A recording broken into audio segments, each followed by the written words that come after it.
Good morning, friends. Today discuss about the next point of respiration topic, and that point is the static lungs volumes and capacities. या पॉइंटमध्ये ज्या basic टर्मिनॉलॉजीज आहेत, ज्या रिस्पिरेशनशी related आहेत, त्या terms आपल्याला या ठिकाणी दिलेल्या आहेत. यामध्ये जी फर्स्ट टर्म आहे ती आहे टायडल व्हॉल्यूम. टायडल व्हॉल्यूमला शॉर्ट फॉर्ममध्ये या ठिकाणी इंडिकेट केलेलं आहे टी या शब्दाने, tidal volume. What is the meaning of tidal volume? Please concentrate on the arrow. Just I read the first definition, that is the tidal volume. The volume of air inhaled and exhaled at each breath during normal quiet breathing. या tidal व्हॉल्यूमचा अर्थ काय आहे, याच्यामध्ये कोणते शब्द दिलेत. आता जे काही रिस्पिरेशनचं ब्रिदिंगचं जे काही व्हॉल्यूम आहे, जनरली एअरचं व्हॉल्यूम आहे, ते नॉर्मल ब्रिदिंग करत असताना आपण दोन मेकॅनिझम कॅरीड आउट करत असतो. एक म्हणजे इनहेलेशन आणि सेकंड एक्सहेलेशन. इनहेलेशनला दुसरा शब्द इन्स्पिरेशन आणि एक्सहेलेशनला दुसरा शब्द आहे expiration. So please try to understand the volume of air during inspiration as well as expiration at each breath. प्रत्येक ब्रीथला जेव्हा आपण नॉर्मल ब्रीदिंग करतो आणि त्या नॉर्मल ब्रीदिंगमध्ये जे इन्स्पिरेशन आणि एक्सपिरेशन दरम्यान जे एअरचं व्हॉल्यूम असतं, त्या व्हॉल्यूमला आपण टायडल व्हॉल्यूम असं म्हणतो. जनरली टायडल व्हॉल्यूम मॅक्झिमम वेळेस आपण जेव्हा नॉर्मल कंडिशनमध्ये असतो, रिलॅक्स असतो, त्यावेळेस आपल्या बॉडीमध्ये हे टायडल व्हॉल्यूम म्हणजे व्हॉल्यूम ऑफ एअर आपल्या बॉडीमध्ये प्रेझेंट असतं. This is the first term related to respiratory system. Then second one, just try to understand inspiratory reserve volume. Second term आहे इन्स्पिरेटरी रिझर्व व्हॉल्यूम. त्याला आपण IRV असं म्हणतो. आता या ठिकाणी IRV जे काही जनरली शॉर्ट फॉर्म दिलेला आहे, त्यामध्ये काय दिलेलं आहे डेफिनेशनमध्ये, कॉन्सन्ट्रेट करा. The volume of air that can be forcefully inspired following a normal quite inspiration. आता वर जसं तुम्ही इन्स्पिरेशन आणि एक्सपिरेशन ह्या दोन्ही टर्म्स बघितल्या, या दोन्ही टर्म्स मधली या डेफिनेशनमध्ये फक्त आणि फक्त एकच टर्म तुम्हाला दिसत आहे, and that term is inspiration. But that inspiration is not normal. That inspiration is a forceful inspiration. म्हणजे जेव्हा आपण काही वर्किंग करत असतो किंवा आपण एक्सरसाइज करत असतो किंवा टेन्शनमध्ये असतो किंवा कुठल्या तरी ॲक्टिव्हिटीजमध्ये असतो, तेव्हा ॲटोमॅटिकली आपल्या बॉडीमध्ये जे काही व्हॉल्यूम ऑफ एअर आहे ते आपण फोर्सफुल्ली इन्स्पायर्ड करतो. फोर्सफुल्ली इन्स्पायर्ड करतो म्हणजे याचा अर्थ असा आहे की जास्तीत जास्त प्रमाणामध्ये ऑक्सिजन आतमध्ये घेतो आणि फार जोराचा इन्स्पिरेशन आपण करत असतो. आणि अशा प्रकारच्या व्हॉल्यूमला आपण इन्स्पिरेटरी रिझर्व व्हॉल्यूम म्हणतो. म्हणजे जनरली नॉर्मल क्वाइट इन्स्पिरेशनच्या अगोदरचा जो पिरियड आहे तो फोर्सफुली इन्स्पिरेशनचा असतो आणि ते जनरली IRV असतं, म्हणजे इन्स्पिरेटरी रिझर्व व्हॉल्यूम असतं. या ठिकाणी तुम्हाला चार्टमध्ये यांचा नंबर दिलेला नाही किंवा काउंट दिलेला नाही. तुमच्या टेक्स्टबुकमध्ये या प्रत्येकाचा काउंट दिलेला आहे. तर तुम्ही हा व्हिडिओ ऐकत असताना ते जे काउंटिंग आहे ते काउंटिंग पण लक्षात ठेवा. तुम्ही जर टायडल व्हॉल्यूम बघितलं, म्हणजे normal volume of air during the inspiration and expiration जर बघितलं तर ते 500 ml आहे. आपण ज्याला मिलीलीटर मध्ये मेजर करतो 500 ml आहे नॉर्मल कंडिशन मध्ये. आणि तुम्ही जर पुढे बघितलं, जेव्हा आपण नॉर्मल कंडिशन सोडून फोर्सफुली इन्स्पिरेशन करतो, त्या फोर्सफुली इन्स्पिरेशन म्हणजे इन्स्पिरेटरी रिझर्व व्हॉल्यूमचा जो काही न्यूमेरिकल व्हॅल्यू आहे किंवा नंबर आहे तो जवळपास 2000 ते 3000 ml आहे. बघा, तुम्हाला यावरून एक डिफरन्स कळेल की नॉर्मल इन्स्पिरेशन आणि एक्सपिरेशन दरम्यान जे टायडल व्हॉल्यूम आहे, व्हॉल्यूम ऑफ एअर आहे, ते 500 ml आहे. आणि जेव्हा तुम्ही इन्स्पिरेटरी रिझर्व व्हॉल्यूम करता, म्हणजे नॉर्मलला तुम्ही फोर्सफुली इन्स्पिरेशन करत असता, तेव्हा त्याचं जे मेजरमेंट आहे, त्याचं जे न्यूमेरिकल आहे, ते न्यूमेरिकल हे वाढलेलं आढळून येत आहे आणि ते जवळपास 2000 ते 3000 ml एवढा आहे. त्यानंतर तिसरी डेफिनेशन आहे ERV, that is simply called as expiratory reserve volume. तुम्ही दोन शब्दामध्ये जर फरक बघितला, IRV आणि ERV हे एकमेकाच्या अपोजिट गोष्टी आहेत, है ना. ज्या पद्धतीने इन्स्पिरेशन होत असताना इन्स्पिरेटरी रिझर्व व्हॉल्यूम इंडिकेट होतं आणि जेव्हा एक्सपिरेशन होत असताना एक्सपिरेटरी रिझर्व व्हॉल्यूम होत असतं आणि त्याला आपण शॉर्ट फॉर्म मध्ये IRV आणि ERV असं रिस्पेक्टिव्हली म्हणतो. तुम्ही जर याची डेफिनेशन जर बघितली तर तुमच्या लक्षात येईल, the volume of air that can be forcefully expired. बघा, या टर्म्स मध्ये एक्सपिरेशन हा शब्द आहे आणि तो नॉर्मल एक्सपिरेशन नाही, तर हे एक्सपिरेशन सुद्धा कसं आहे, फोर्सफुली एक्सपिरेशन आहे आफ्टर अ नॉर्मल और रेस्टिंग एक्सपिरेशन. आता तुम्ही या ठिकाणी ऑब्झर्व करू शकता, सेम कंडिशन आहे. आपण त्याचा अनुभव घेत असतो जेव्हा आपण खूप पळून पळून थकल्याच्या नंतर, म्हणजेच आपण IRV केल्याच्या नंतर लगेच आपण ERV म्हणजे एक्सपिरेटरी रिझर्व व्हॉल्यूम करतो. ज्या पद्धतीनं फोर्सफुली आपण इन्स्पिरेशन करत असतो तसं फोर्सफुली आपण एक्सपिरेशन सुद्धा करत असतो. अशा प्रकारच्या व्हॉल्यूमला आपण एक्सपिरेटरी रिझर्व व्हॉल्यूम ERV म्हणतो. आणि या ERV ला जे काउंट केलं जातं त्याचं जे न्यूमेरिकल व्हॅल्यू आहे ते जवळपास 1000 ते किती आहे, 1100 ml. आता तिन्हीमध्ये तुम्ही डिफरन्स करू शकता. नीट कॉन्सन्ट्रेट करा. काही लोकांना हा पॉइंट समजलेला नव्हता, त्यांनी हा पॉइंट मला विचारलेला होता, त्यांनी विशेष लक्ष द्या. टायडल व्हॉल्यूमचा न्यूमेरिकल व्हॅल्यू आहे 500 ml, IRV चा न्यूमेरिकल व्हॅल्यू आहे 2000 ते 3000 ml. आणि तुम्ही जर आता ERV चा म्हणजे एक्सपिरेशन जे फोर्सफुली होतंय दरम्यान एक्सपिरेटरी रिझर्व व्हॉल्यूम मध्ये, याचा जर तुम्ही न्यूमेरिकल व्हॅल्यू बघितला तर तो 1000 ते 1100 आहे.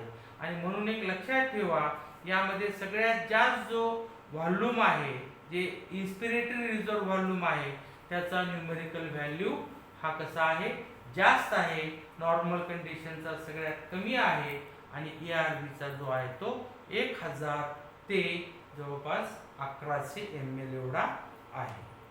त्यानंतर नेक्स्ट फोर्थ डेफिनेशन आहे vital capacity. What is mean by the vital capacity?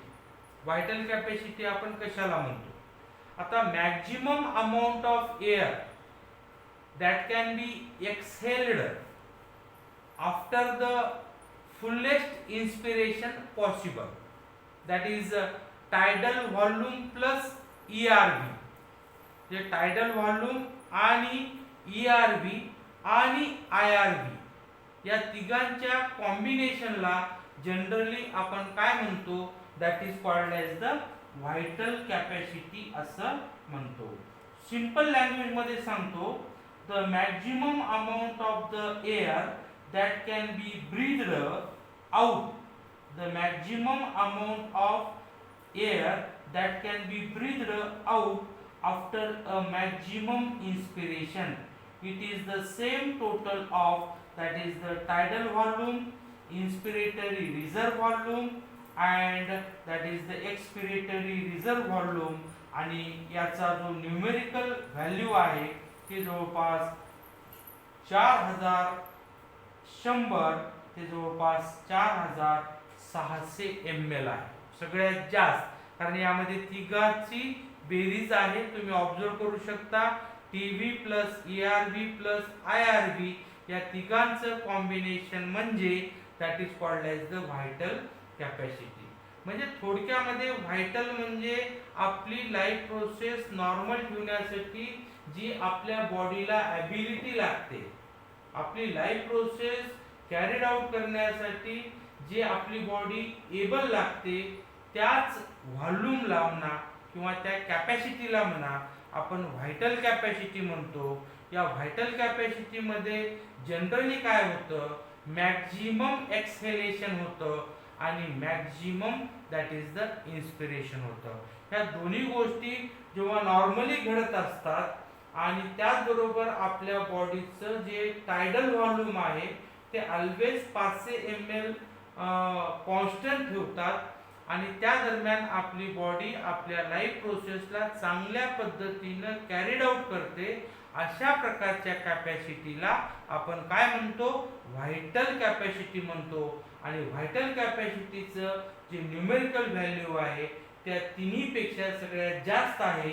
4100 ते जवळपास 5600 एवढी व्हायटल कॅपॅसिटी जनरली आपल्या बॉडीची असते. त्यानंतर नेक्स्ट आहे इन्स्पिरेटरी कॅपॅसिटी. नेक्स्ट आहे दॅट इज द इन्स्पिरेटरी कॅपॅसिटी.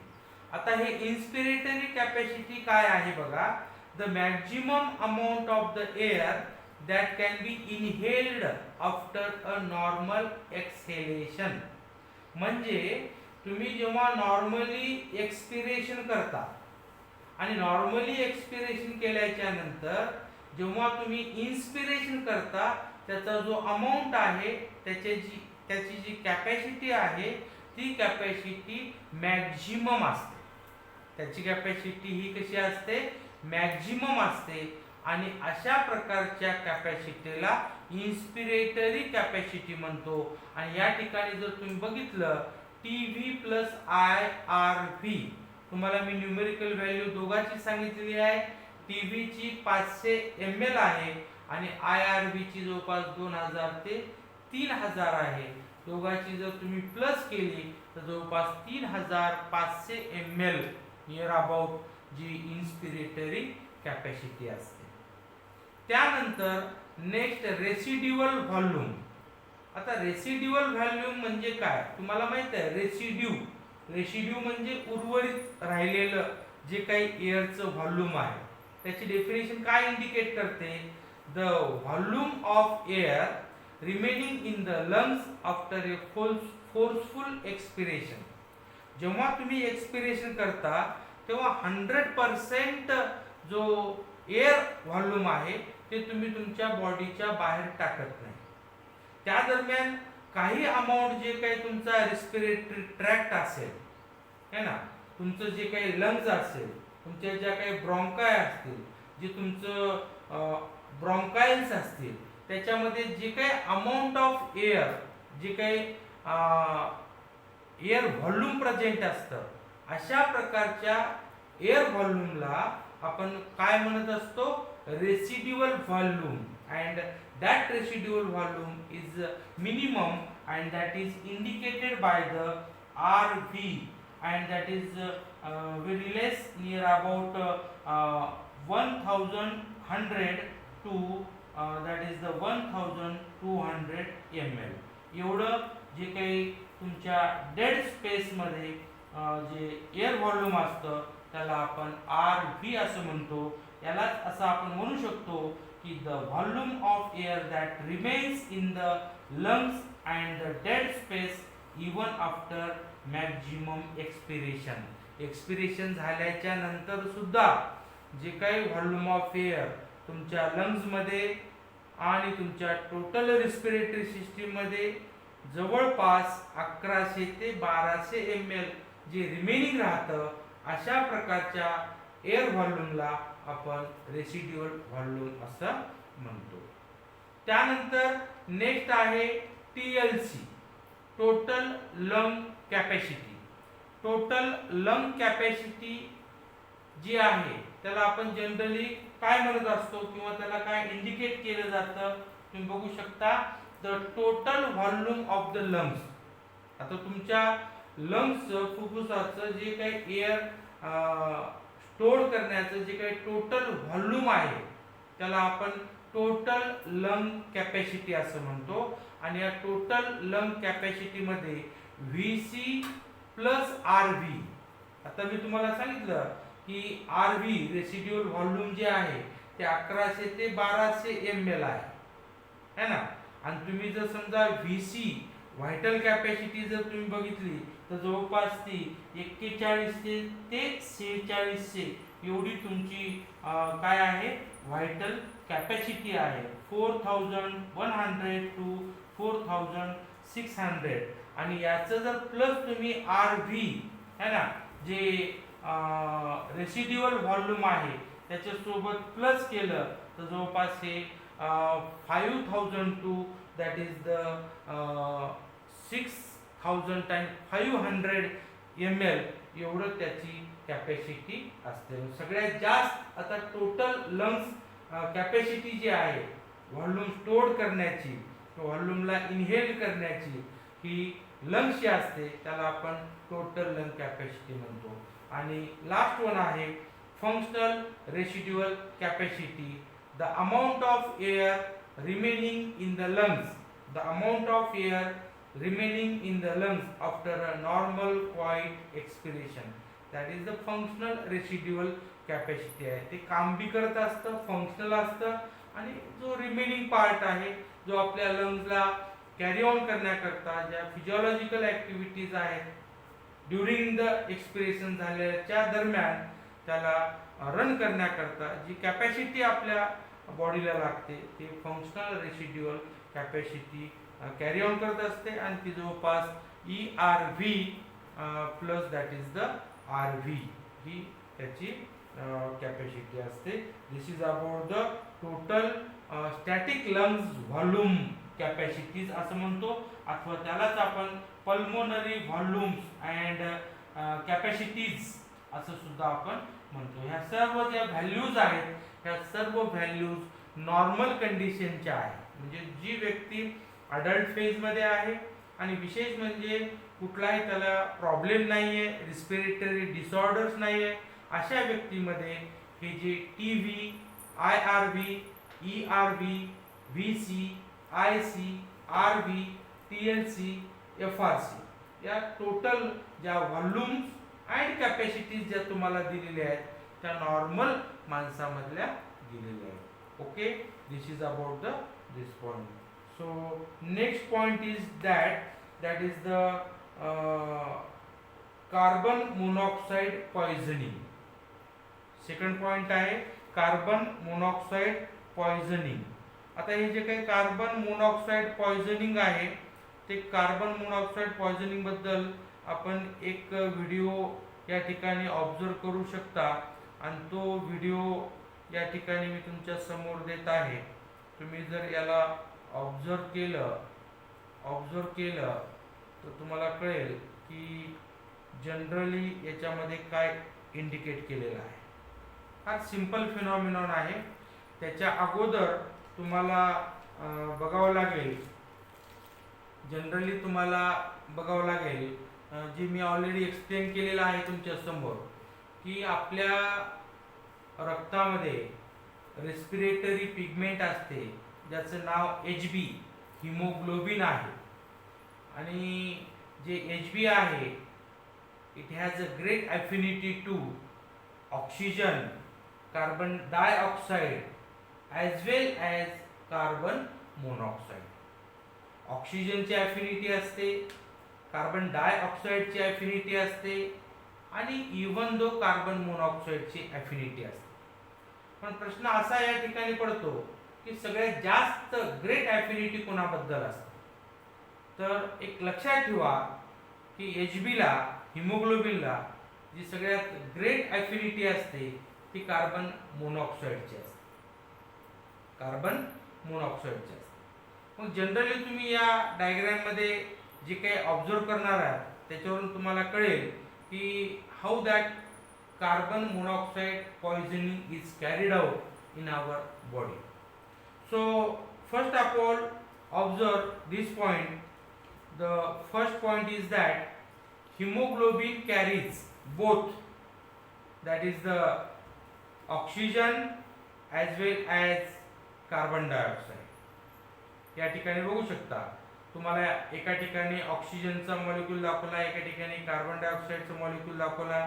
आणि जो रेड कलरचा आहे, रेड कलरचा, तो रेड कलरचा खालच्या साईडला इंडिकेट केलेला आहे, तो पॉइंट म्हणजे दॅट इज द मॉलिक्यूल म्हणजे हिमोग्लोबिन, रेस्पिरेटरी पिगमेंट आहे. आणि जी होल सेल दाखवलेली आहे, हे होल जी सेल दाखवलेली आहे ती होल सेल म्हणजे रेड ब्लड सेल आहे, RBC आहे. तर हे RBC मध्ये तुम्ही जी काही प्रोसेस बघत आहात, रेड ब्लड कॉर्पस्कल्स मध्ये जी प्रोसेस बघत आहात त्या ठिकाणी हिमोग्लोबिन ऑक्सिजनला आणि कार्बन डायऑक्साइडला कॅरी करत आहे. आणि तुम्हाला माहित आहे की जेव्हा HB plus O2 combines to form HbO2 called as oxyhemoglobin. And the second point is that HB plus CO2 combines to form HbCO2 carbamino haemoglobin. Right. आता या दोन प्रोसेस तुम्ही या ठिकाणी बघताय, ही नॉर्मल कंडिशन आहे. पण तुम्ही पुढच्या डायग्राम मध्ये जर ऑब्झर्वेशन केलं तर पुढच्या डायग्राम मध्ये एक पॉइंट ऍड होतोय, त्याचा कलर सुद्धा तुम्हाला वेगळा दाखवला आहे. Carbon monoxide binds very tightly to haemoglobin. या ठिकाणी बघा बाहेरच्या साईडनं कार्बन मोनॉक्साइडचे मॉलिक्युल्स मध्ये येत आहेत आणि मध्ये आल्याच्या नंतर तो कोणासोबत बाइंड होत आहे तर हिमोग्लोबिनशी बाइंड होत आहे. सेम प्रोसेस आहे.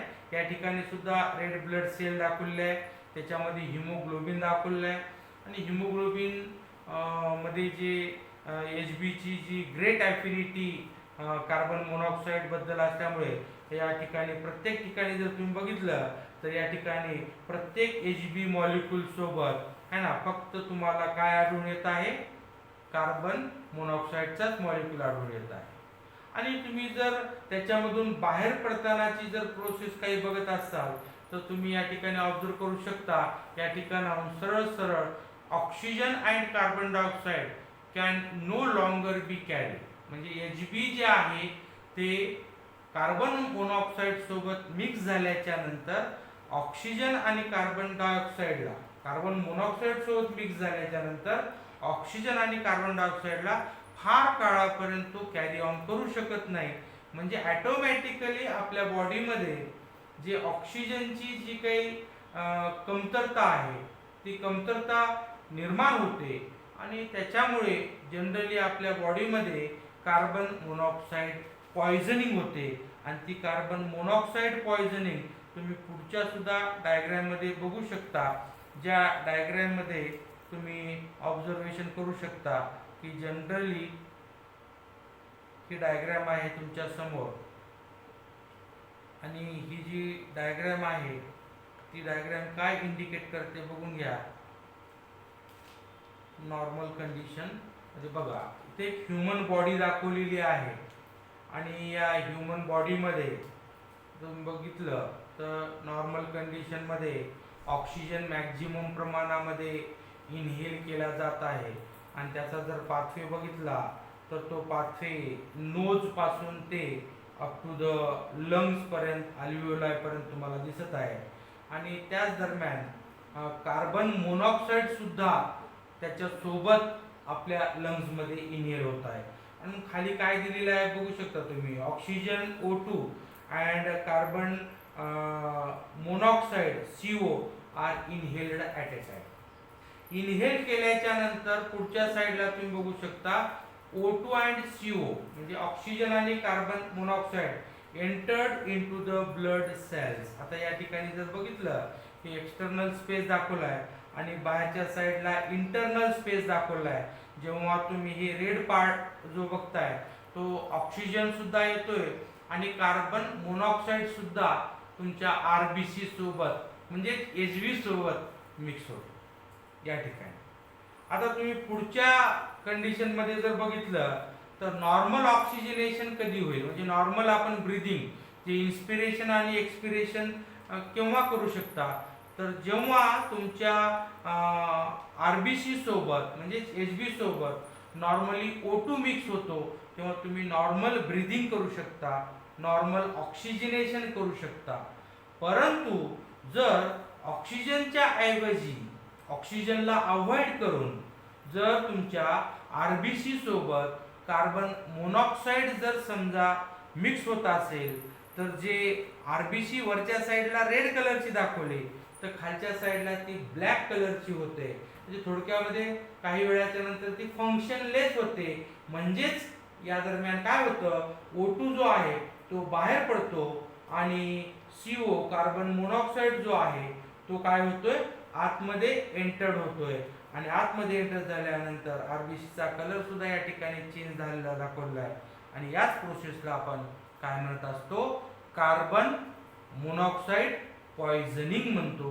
म्हणजे कार्बन मोनॉक्साईड जर इनहेलेशन अतिशय जास्त प्रमाणामध्ये पोल्युशन जास्त झाल्यामुळे जर झालं तर आपल्या बॉडीमध्ये ऑक्सिजन कॅरिंग कॅपॅसिटी कमी होते आणि त्याच्यामुळे बरेचसे सिम्पटम्स ह्युमन बॉडीमध्ये आढळून येतात. इवन दो जे काही चक्कर येणे, आपल्याला विकनेस येणे, मसल पॉवर कमी होणे है ना, डोळ्यांना व्यवस्थित न दिसणे, असे कॉमन जे सिम्पटम्स आहेत ते येतात. आणि एक्स्ट्रीम कंडिशनला माणूस डेड सुद्धा यामुळे होऊ शकतो. This is about the carbon monoxide poisoning. Okay, thank you.